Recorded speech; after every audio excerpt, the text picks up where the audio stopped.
Beberapa waktu silam, media sosial dihebohkan dengan peristiwa pencurian yang terjadi selama berturut-turut di Komplek Perumahan Anyelir, Depok, Jawa Barat. Pelaku dengan cepat membobol rumah pada malam hari ketika para penghuni rumah sedang tertidur lelap. Kejadian demi kejadian itu tentu mengherankan. Bagaimana bisa pencuri dengan mudah beraksi di sebuah perumahan dalam waktu yang berdekatan? Sebenarnya, seperti apa modus para pencuri tersebut? Saksikan selengkapnya di Secret Story Trans 7, mengungkap rahasia di balik cerita.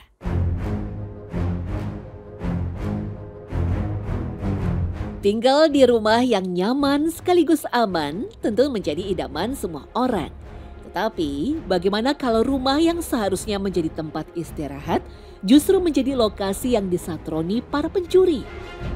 Seperti kejadian di Komplek Perumahan Anyelir 3 Depok ini.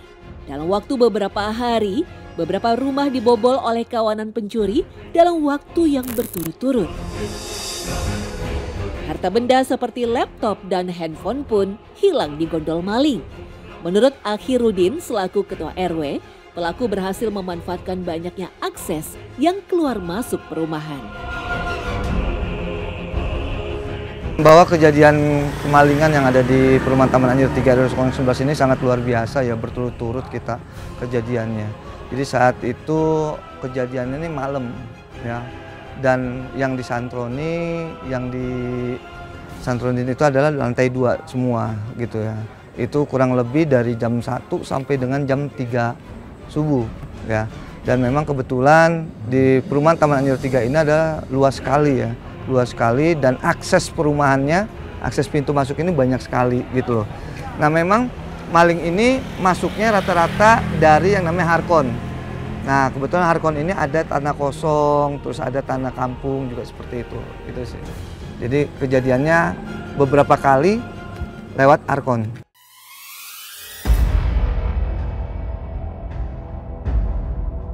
Akhirudin juga menyebut faktor kelengahan warga menjadi salah satu alasan kenapa para pencuri tersebut beraksi dengan bebas. Pasalnya, setelah sekian lama kompleks tersebut dihuni, kejadian ini menjadi yang pertama kalinya.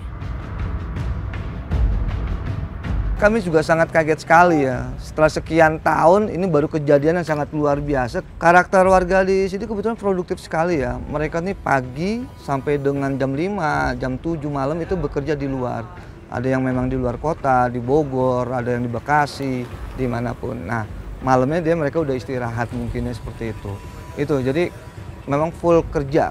Jadi dari jam 6, ada yang jam 5 itu udah berangkat kerja tuh. Sampai dengan jam 8 malam, jam 7 malam seperti itu.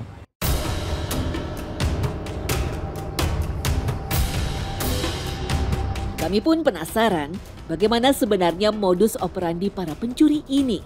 Tim Secret Story berhasil bertemu dengan Yadi, atau setidaknya begitu dia ingin disebut. Sebagai salah seorang spesialis pembobol rumah, Yadi mengaku telah beraksi lebih dari 3 tahun. Menurut Yadi, salah satu kunci keberhasilannya adalah ketika mereka mensurvei perumahan tersebut. Ya kadang kita berlaga ini aja Bang, seperti kita mau akad kredit kayak orang mau pernah ke lokasi tersebut aja. Ya sebelum kita tahu tempat yang dieksekusi kan kita ngegambar tuh. Nah otomatis kita kan udah tahu medan kemana-kemana jalan masuk jalan keluarnya. Nah di situ kita bisa paham, oh arena ini udah saya baca, ini yang mau kita angkat malam nih. Nah cuma untuk pemahaman bagi teman-teman, ya kita berbagi tugas. Kalau gua ini tolong lu bantu jadi spion, jadi biar gua masuk, lu ini ngasih kode lah kayak kalau ada apa.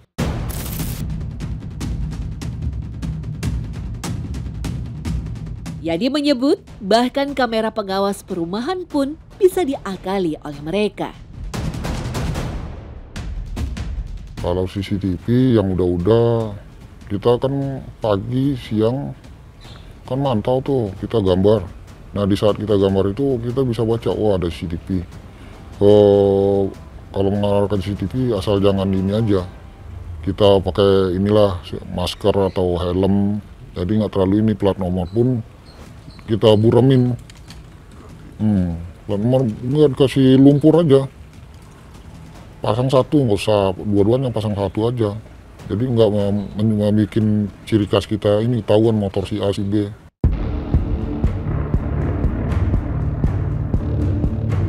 Setelah menggambar targetnya tersebut, barulah kelompok Yadi memutuskan untuk beraksi.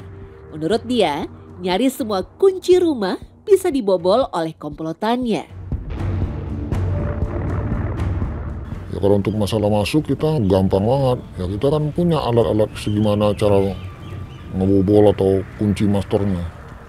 Pasti jebol. Nggak nyampe hitungan lama itu kalau untuk merusak-rusak itu.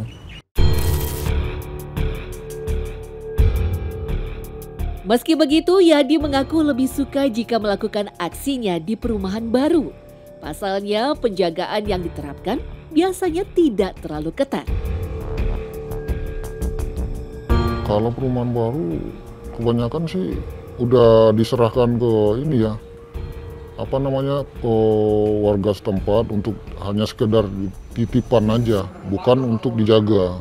Jadi bukan dijadiin kayak kayak sejenis klaster, karena udah ada penjaga tetap tuh. Kalau orang-orang itu hanya sekedar titipan, kadang melalui tukang. Nah, jadi dalam keadaan begitu kita bisa lebih longgar waktu kerjanya. Tak hanya menyasar barang elektronik seperti umumnya, Yadi menyebut semua benda yang bisa dijual kembali pasti akan diambil. Kalau seandainya bisa sekiranya kita bawa kuat ya, bawa angkut, nggak pandang-pandang. Tapi asal jangan selalu gede bebannya, besar jadi kelihatan. Bikin orang curiga juga, masuk kosong nanti pulang bawa ini itu.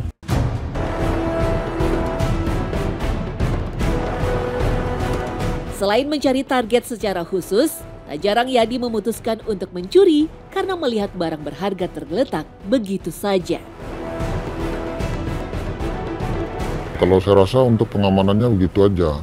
Jangan mancing apa yang kira-kira barang-barang berharga yang ada di rumah tersebut. Baik pun kalau udah dipasangin jet pump atau sanyo, jangan ini di depan rumah. Sekiranya bisa dikerangkeng. Banyak tuh yang udah ini dikerangkeng tuh kan sanyonya, jet pumpnya dikerangkeng.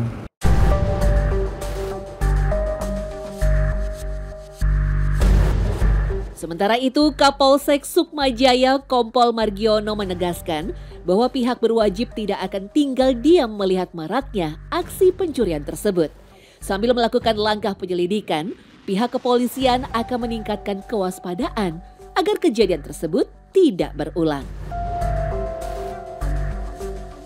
Langkah-langkah yang kami lakukan sampai saat ini, kami meningkatkan patroli, utamanya di malam hari, dan juga Babin Kamtipmas untuk memberikan himbauan-himbauan kepada masyarakat, utamanya Pak RT, Pak RW, untuk meningkatkan kewaspadaan melalui siskamling ataupun ronda.